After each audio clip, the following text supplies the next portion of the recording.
Hello students, good morning. Today we are discussing a trick to find out the terms independent of x in a binomial expansion. Binomial expansion में इस type के problems बहुत common है competitive exams में and the conventional methods जो अभी हम लोग स्कूल्स में सीखते हैं दोज आर वेरी लेंथी है ना. So will not be discussing the conventional method. Tricks discuss करेंगे कि इसके एक्सपेंशन में कौन सा वाला term which term of this expansion will not be having x और टर्म इंडिपेंडेंट ऑफ एक्स. इसको अगर एक्सपैंड करेंगे तो एक्स के कुछ पावर्स ऊपर आएंगे कुछ नीचे आएंगे and in one of the terms और it may happen that the terms of X may cancel out है ना. तो वो कौन सा वाला टर्म होगा. इसके एक्सपेंशन में 10 टर्म्स आने वाले हैं. कौन सा वाला term will be independent of x that will try to find out है ना. तो अब इसके लिए ट्रिक क्या है सबसे पहले तो वो देखें. ट्रिक में अभी हम लोग ये कहते हैं this is mostly of this form. This expansion can be written in this form: a x to the power of m upon b by c x to the power of m dash. suppose मतलब ये constant है x to the power of m है b है c है x to the power of m dash है to the power of n है ना. So suppose r plus 1 term is independent of x. r plus 1 term is independent of x. तो r निकालने का एक simple सा तरीका, r plus 1 term is the term independent of x. r निकालने का एक सिंपल सा तरीका है क्या कि x का यहां पर जो पावर है और पूरे बाइनोमियल एक्सप्रेशन का जो पावर है इन दोनों को मल्टीप्लाई कर लो m into n और उसको आप डिवाइड कर दो किससे, इधर m से और इधर नीचे जो x के ऊपर पावर है m dash, उन दोनों के addition m plus m dash. So we say that the value of r can be obtained directly without going into the calculations by multiplying these two terms. इन दोनों को multiply करें और divide कर दें किससे, m और m dash. m ऊपर x का पावर है, x नीचे वाले टर्म में, नीचे वाले टर्म में जो x है उसका पावर m dash है ना. अब इसमें कुछ प्रॉब्लम्स ऐसे रहेंगे जैसे यहां पर नीचे कुछ नहीं है, तो अगर नीचे कुछ नहीं है you'll have to transfer this to the denominator because we are saying that m dash is what the power of x in the denominator. So now we start with the first problem. सबसे पहला problem देखो बच्चों, इसमें 3x square upon 2 minus 1 upon 3x to the power of 9. अब इसमें r की value अगर अभी हम लोग देखें तो r की वैल्यू कैसे मिलेगी, अभी हमने बताया इसको और इसको मल्टीप्लाई करो 2 into 9 ये कर लिया और फिर किससे डिवाइड करें, ये जो x का पावर न्यूमरेटर में है और इधर वाले में x का जो पावर है उनका addition 2 plus 1. So this will be 2 into 9 upon 3 यानी 3 3s are 9. सो r की value will be what 6. So here we say that the seventh term is independent of x. तो अब इसका आंसर जो रहेगा, answer is that t7 is independent of x. अब ये t7 निकालना कैसा है, इसका तरीका अभी हम लोगों को मालूम है ऑलरेडी है ना. तो अब इसको एक प्रॉब्लम में अभी हम लोग लिख दे रहे हैं but we will not repeating it in the subsequent problems. अगर सेवेंथ टर्म निकालना है तो सेवेंथ टर्म निकालने का तरीका रहेगा, seventh term will B 9c. यहां पर जितना लिखा रहता है ये कॉम्बिनेशन में ये सबसे पहले ऊपर पावर आता है इंडेक्स 9, इधर जो लिखा हुआ उससे एक कम ये लिख लिया. फिर 3x स्क्वायर अपॉन 2 ये पहला वाला जो टर्म है 3x स्क्वायर अपॉन 2 इसके ऊपर इन दोनों का डिफरेंस 9 minus 6. फिर दूसरा वाला टर्म -1 अपॉन 3x इसके ऊपर क्या, इसके ऊपर ये पावर बेस. अब इसको सिंप्लीफाई करके देख लेना. हमने एक टर्म इसलिए सिंप्लीफाई करवा दिया so that you know that this term is independent of x. x square के ऊपर क्यूब है मतलब x to the power of 6 आएगा, -1/3 टू द पावर ऑफ 6 है और 1 upon x to the power of 6. So this seventh term will be independent of x. So this is the answer. Seventh term is independent of x. And in the subsequent problems we will not be calculating this part. This part we assume that you are knowing very well. क्योंकि ये conventional methods में अभी हम लोग बहुत अच्छे से सिखाया जाता है, आना भी चाहिए है ना. नेक्स्ट सेकेंड क्वेश्चन में देखो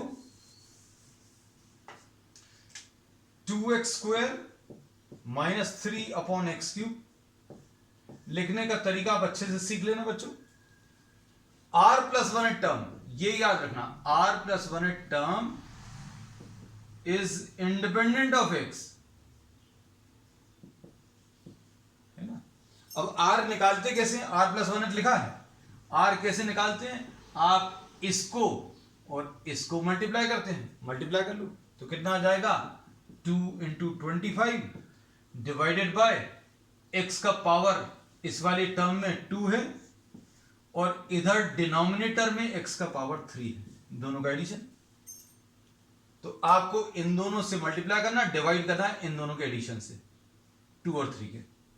तो आंसर कितना आ जाएगा बच्चों, 5 5 so we say that 10 and 11 term is independent of x। ठीक है, तो इसका आंसर क्या आ गया, T11। नेक्स्ट क्वेश्चन देखो बच्चों, नेक्स्ट क्वेश्चन अलग है। इसमें अलग क्या है, आपको x⁻⁴/2 लिखा है। अब इसको कॉपी करते समय अभी हम नीचे ट्रांसफर कर रहे हैं 1/, अगर ये पॉजिटिव होता तो नीचे ले जाकर नेगेटिव लिखते, बट ये नेगेटिव है तो नीचे ले जाकर x⁻⁴ लिख लिया। ये याद रखना बच्चों, है ना। अब इसका पावर कितना है, 8।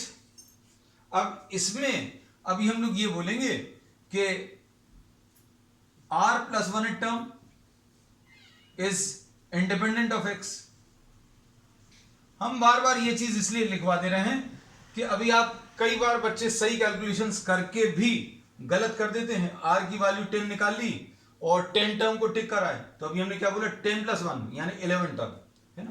तो r+1 टर्म और r निकालने का तरीका, इन दोनों को मल्टीप्लाई करो, 1/3 × 8, 1/3 ये वाला पावर और बच्चों ये इंडेक्स मल्टीप्लाई करना है। डिनोमिनेटर में क्या आएगा, 1/3 + 1/5, यहां पर इसका पावर और डिनोमिनेटर में x का पावर, ये ऐड किया तो ये कितना आ जाएगा, 8/3 अपॉन ये कितना आ जाएगा नीचे 5 + 3/15, है ना। तो इसमें ये 8 और 8 कैंसिल हो जाएगा, 15 डिवाइडेड बाय 3 यानी 5। तो r की वैल्यू बच्चों कितनी, 5 आ गई। तो therefore we say that r की वैल्यू अगर आप 5 रखोगे तो 6 टर्म, तो इसका आंसर क्या आ जाएगा बच्चों, 6 term is independent of x। ठीक, अब क्वेश्चन नंबर 4 देख लो। अब इसमें एक चीज बहुत इंपॉर्टेंट है कि अगर किसी एक्सपेंशन में कोई टर्म इंडिपेंडेंट ऑफ x अगर नहीं मिल रहा तो क्या, है ना। तो इस क्वेश्चन का आंसर अभी हम लोग लास्ट वाले में मिलेगा होपफुली, है ना। तो अब इसमें देखो question number 4, cube root of x मतलब x⁻⁴ प्लस 1/2 x⁻⁴ और क्या to the power of 18 and r+1 term is independent of x। अब इसमें क्या करेंगे बच्चों, देखो ध्यान से, r की वैल्यू कैसे मिलेगी, इसको और इसको मल्टीप्लाई कर लो, 1/3 × 18, फिर डिनोमिनेटर में इसको और इसको ऐड कर लो, 1/3 + 1/3, तो आंसर कितना आ जाएगा इसका, 3 6 तो ये कितना मिलेगा, 6/2/3, तो यह आ जाएगा 6 × 3 डिवाइडेड बाय 2 यानी r की वैल्यू 9। तो अब हम लोगों ने इसमें यही बोला है कि r की वैल्यू आने के बाद बस थोड़ा सा ध्यान रखना कि r की वैल्यू 9 अगर आप इधर रखोगे, so the 10th term is independent of x। अब देखो लास्ट वाला क्वेश्चन, लास्ट क्वेश्चन में अभी हमने यही डिस्कस किया था कि maybe if you are trying to expand this, the terms of x are not cancelling each other, है ना। तो अब देखो क्या ऐसा पॉसिबल है, yes, you will not be getting the value of r। r की वैल्यू मान लीजिए आपको सॉल्व करने पर फ्रैक्शंस में अगर आ रही है, मतलब यह है कि इसको एक्सपैंड करने पर कहीं पर भी किसी भी एक्सप्रेशन में x कैंसिल नहीं हो रहा है। अब देखो we try to work out this question number 5। अब इसमें क्या दिया है बच्चों, देखो x⁻⁴ upon 5 plus 1 upon x⁻⁴ है ना।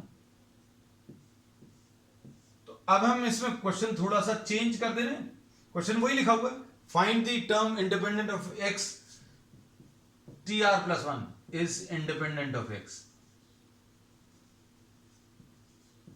r की वैल्यू कैसे मिलती है? आप इसको और इसको मल्टीप्लाई करो, है ना? ये बार बार अभी हमने ये स्टेप रिपीट करी है, बोला है 1/3 इंटू 5, और डिनोमिनेटर में ये दोनों ऐड हो जाएंगे, 1/3 ये वाला x का पावर और ये वाला।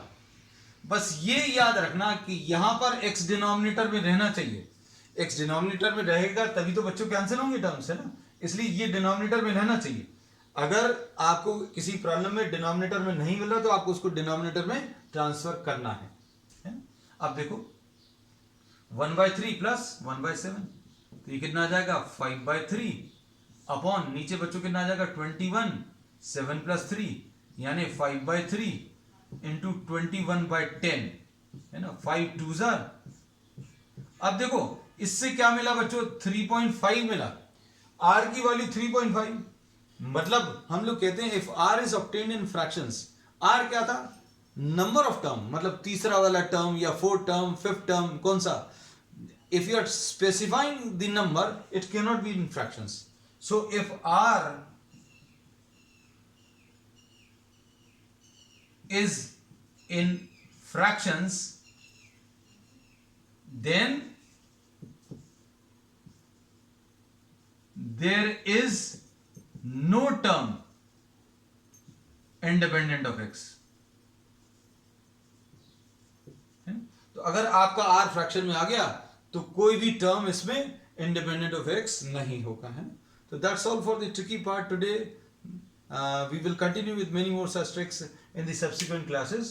वीडियो अगर बच्चों अगर आपको पसंद आया तो इसको लाइक करें, शेयर करें and please subscribe to our channel. That's all for today.